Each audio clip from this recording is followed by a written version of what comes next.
Hello and welcome to Super Great Kids Stories, wise tales from storytellers around the world, which will make you laugh and sometimes cry.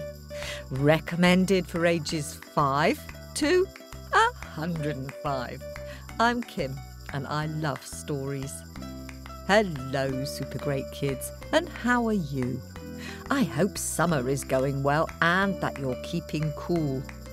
Last week, the story was from the US Virgin Islands in the Caribbean. This week's story is from Germany.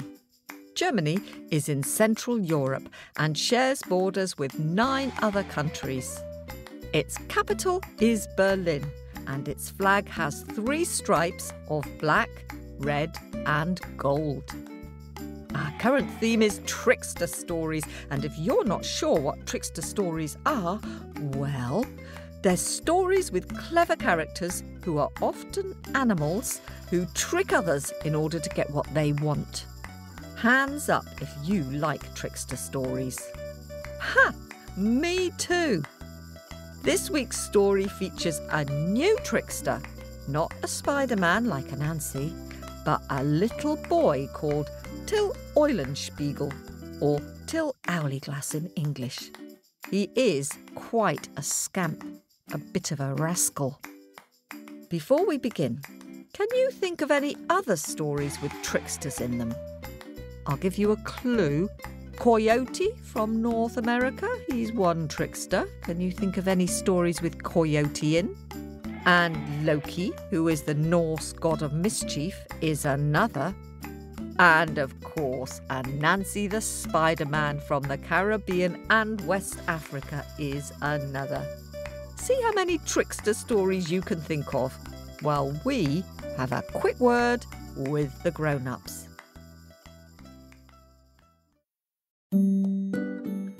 Well, hello there, grown-ups and Super Great Kids Stories fans. As you probably know, we depend on your generosity and support to keep making this podcast. If you subscribe and join the Owlets Club, you'll get access to all sorts of lovely extras like subscriber-only episodes, early and ad-free episodes, as well as a newsletter from Story Owl, word puzzles, book recommendations, and film footage of our live shows. To support Super Great Kids Stories and join the Owlets Club, just click subscribe in Apple Podcasts or visit patreon.com/supergreatkidsstories.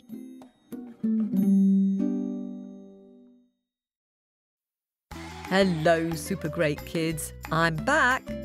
Did you think of any trickster stories? Well, there's Anansi and the hot pepper soup, Anansi and the party, Anansi and the magic pot, remember that one?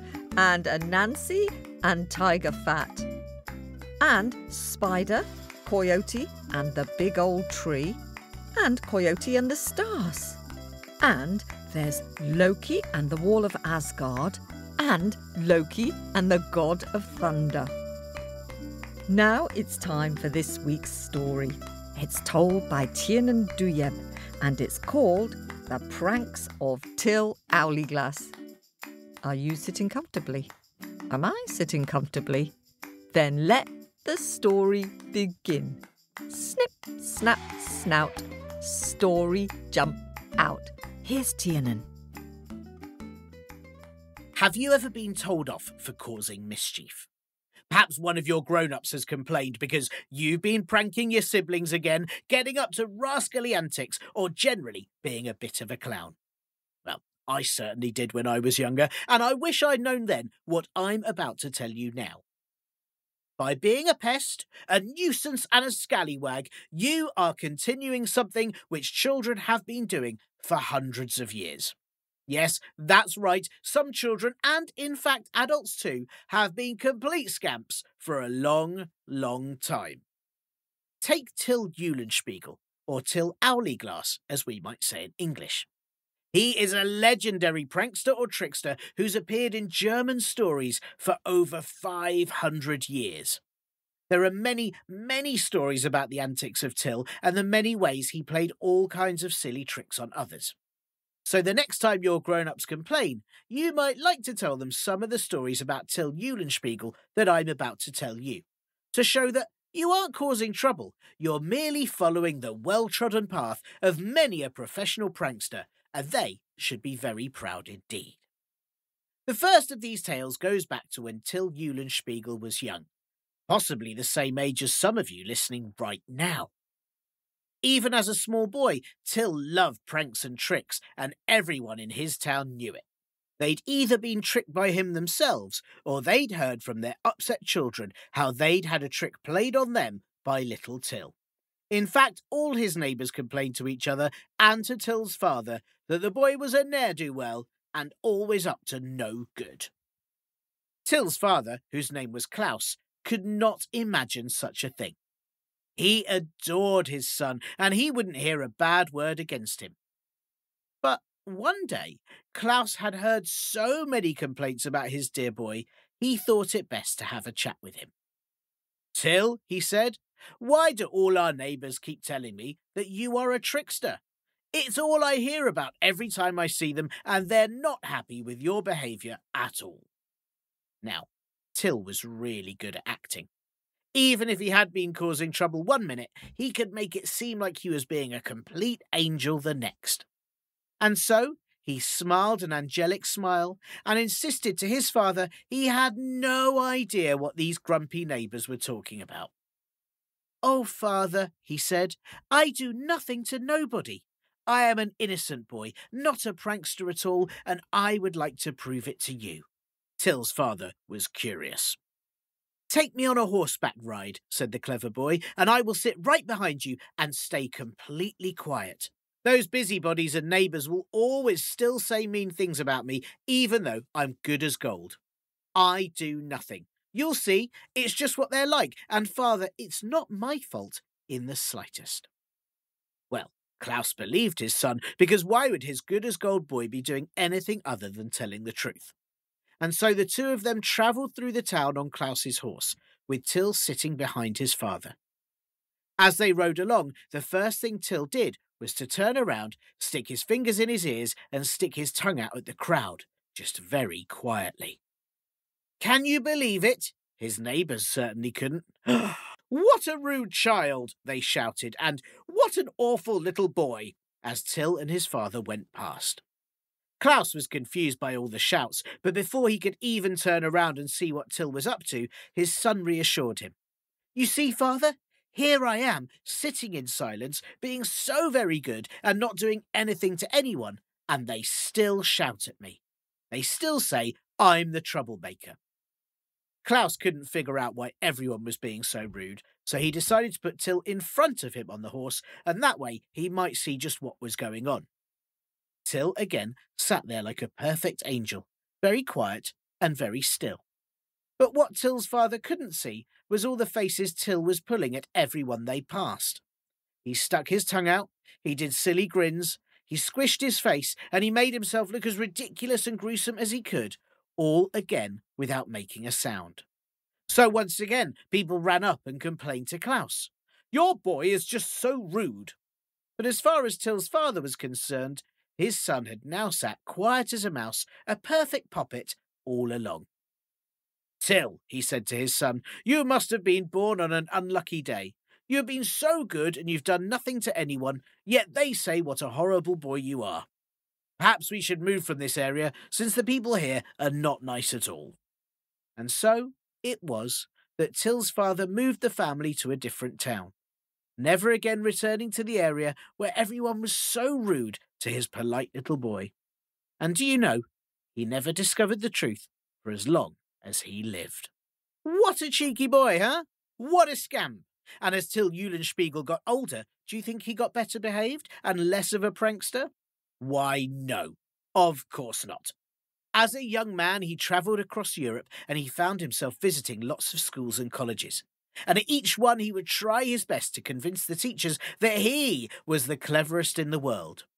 Yes, Till would insist, he knew every subject there was and all the times tables and all the languages in the world. Because he was actually very smart and had travelled, Till did know many of the answers to the questions people gave him. But as I'm sure you'll already know, he wasn't that interested in being right or even in showing off. He just wanted to annoy everyone and wind up as many posh people as possible. At one particular college in the city of Erfurt, right in the centre of Germany, the teachers and the head teacher of the college had heard stories about Till long before he arrived. They had read about his trickery and decided that should he turn up at their doors, they would definitely not be fooled like others had. "We won't let him trick us," said the head teacher. "We must think of a special problem that he will not be able to solve." They sat around and, after much thinking, decided that they would say to Till that if he was as good a teacher as he said he was, then he should be able to teach a donkey how to read. They delivered a donkey to the inn where Till was staying and presented him with the challenge. "Absolutely," said Till, full of confidence. "That is not a problem at all, but you do have to understand that since donkeys aren't very bright animals, it could take a little while. Okay?" The dean wanted to know how long Till thought it might take. I reckon at least 20 years, said Till, who thought that 20 years was such a long time that the head teacher would probably leave the college before that, which, as far as Till was concerned, would be the best result. Surprisingly, the head teacher agreed, and Till then said that as a reward for achieving such a miraculous task, he'd need 500 silver coins. Again, surprisingly, the head teacher agreed and gave him the money straight away, and then left Till alone to start his reading classes with the donkey. As soon as they'd gone, Till found a very big old book and put it next to the donkey's tasty lunch of hay with the pages opened. He very carefully put some bits of hay in between the different pages of the book. The donkey watched him, and as soon as Till moved away, the animal tried to get the hay so he could scoff it. After a few minutes, the donkey worked out for himself that he could use his nose to turn the pages to reach it all. And then, when he'd eaten everything and there was nothing left, he made a very sad donkey sound. How do you think that sounded? That's right. Ee-ah, ee-ah. So, Till did give him a bit more food. And Till did this every single day, laying food in between the pages of the old book, and when the donkey had found it all, he would say, "Ee-ah, ee-ah." After a few weeks, Till invited the head teacher of the college to come and see just how much he'd already trained the animal. The dean found this idea hilarious and, of course, agreed, cheekily asking Till, "Oh, has he managed to learn something already then?" And, of course, Till very confidently said, "Yes, of course, he's a very good student, and I'm a very good teacher. He's learned a few letters of the alphabet and how to say them, which, you have to admit, is pretty amazing for a donkey." The head teacher knew Till had to be tricking him, but he went along with it, assuming there was no way that this could be true.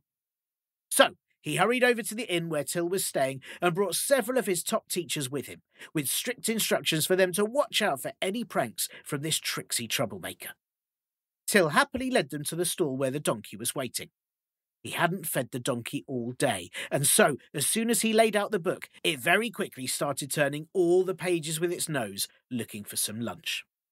But Till hadn't put any food between the pages this time, and so the donkey complained very loudly and angrily, saying, "Can you guess? That's right. Ee-ah, ee-ah." "You see," said Till to the head teacher, "he's already learned E and A. Tomorrow I will teach him I, then O, and U too." The head and his top teachers were furious. Their faces went red with rage until very quickly let the donkey out of the stall to free him and gave him some hay, because he was quite kind-hearted, really, and he told the donkey to run away as quickly as possible. And then Till ran up to his room, where he'd already packed his bag, took the silver coins he'd already been paid, and quickly left town to find the next person to trick. And as for the head teacher and all the other teachers, they learned a lesson themselves that day, that maybe they just weren't as smart as they thought they were. And that is why, to this day, people think of Eulenspiegel or Owlyglass not just as a trickster, but also as quite a wise person, because sometimes his pranks taught people rather a lot about themselves too. So you see, By being mischievous, you might just be carrying on the important work of that German trickster, Owlyglass, and even helping people to understand themselves. Well, that's one excuse you can and should definitely try using, and if that doesn't work, maybe see if you can impress your friends and family by teaching a donkey to read.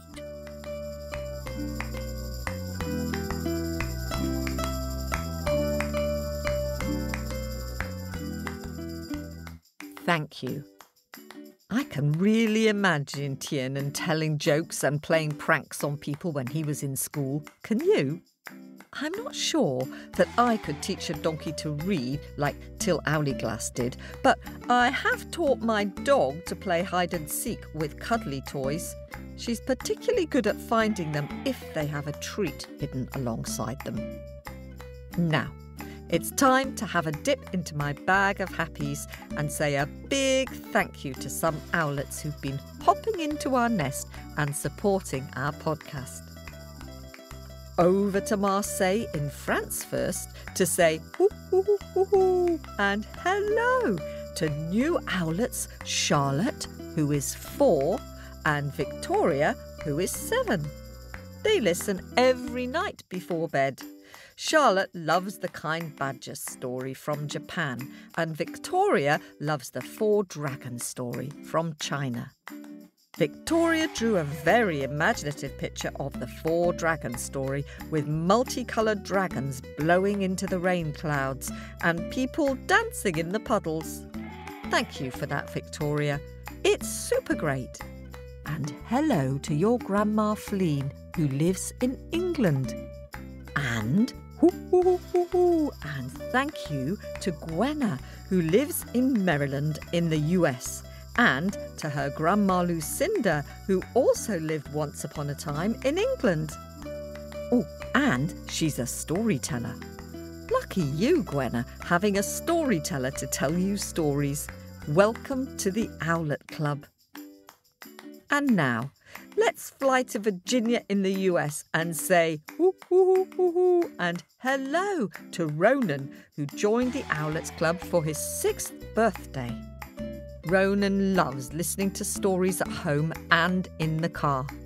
Welcome to the club, Ronan. And hoo hoo hoo hoo hoo to superfan Nirvana, who listens to the stories every day with his family in Australia. Nirvana lives sometimes in a quite remote part of Australia in the bush, just outside Mullumbimby near Byron Bay. And sometimes he lives in the city in Sydney. Lucky you, Nirvana. You're like the town mouse and the country mouse. Some of Nirvana's favourite stories are How the Mosquitoes Became, The Monster in the Maze, and How the Snakes Got Their Poison. Nirvana has a big snake living in a pot outside his front window. It's a python, and he sent a photograph of it. How interesting to be able to watch a snake so closely. And thanks for your picture of a Nancy and the Magic Pot. I wonder what a Nancy would do if he found a snake living in his pot. And hoo hoo hoo hoo hoo to Owlets Jameson, who is 6, and Island, who is 3, from Atlanta, Georgia in the US. They listen to the stories on the way home from school and love hearing the different accents of all the storytellers. Jameson likes the scary stories, and Georgia likes all the stories with songs. Ah, I'm with you there, Georgia. I like the song stories too. I wonder which is your favourite song. And over to Nashville in Tennessee and hoo hoo hoo hoo hoo and welcome to new Apple subscriber and Owlets, Elijah, who is 4, and Connor, who is 1. Elijah's favourite stories are The Crow and the Jug and The Ghost of the Bloody Finger. Happy listening. And thanks to those of you who've given us a tip on Ko-fi this month. A big thanks to Adi, who is 7, and Ewan, who is 5, from Adelaide in South Australia. They both love Nora and the Ackee fruit. And thanks also to Kit and daughter Penny, who is 5 and lives in Bastrop, Texas, who is a huge story fan.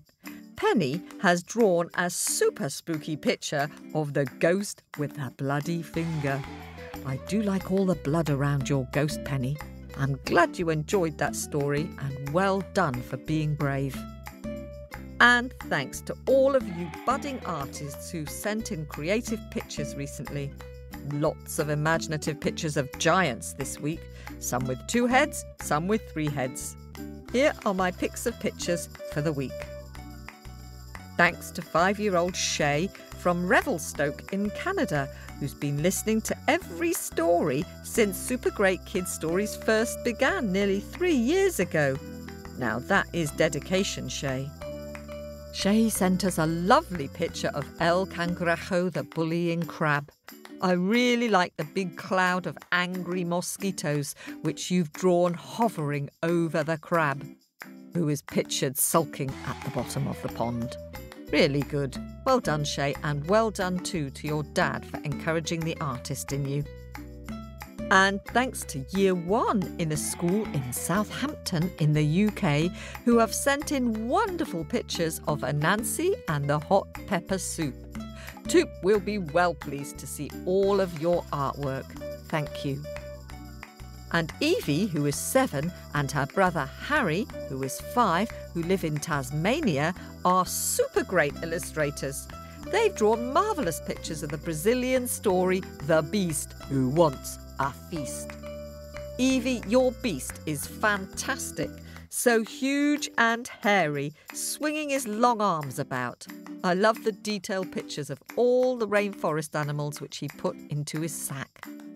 And Harry, your greedy beast is terrifying with its green fur, big eyes and extremely sharp claws. Great pictures for a great story. Thank you both. And Super Great Kids fan Willow, who is 6 from South Africa, loves dragon stories and sent us a really good drawing of the story from China, The 4 Dragons. Great to see your dragons playing hide and seek in the sky together. And I think that's Story Owl joining in the game too. I really like the way you've given each of the dragons different characters.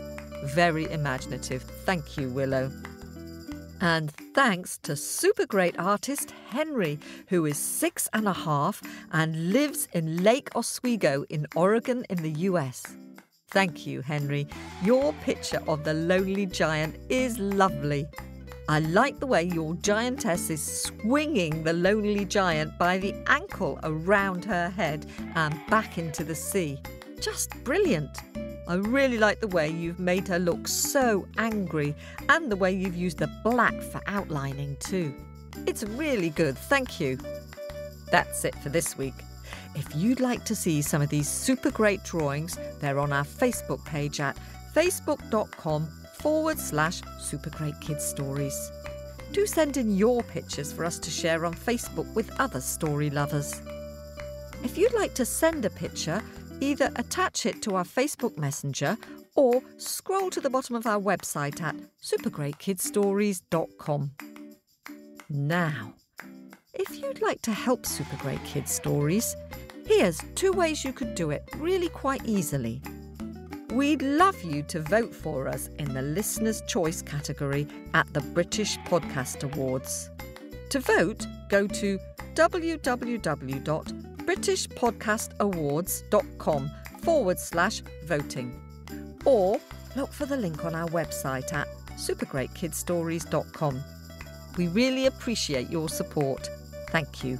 Oh, and another way you can help us is to tell your friends about us and share the stories with more people. It helps us to grow and keep making more Super Great Kids stories. Meanwhile, do keep telling your stories to anybody who will listen and singing your songs. See if you can find a really easy story to tell and surprise someone in your family by telling them your version of it. See you soon. This story was recorded at Wardour Studios in London.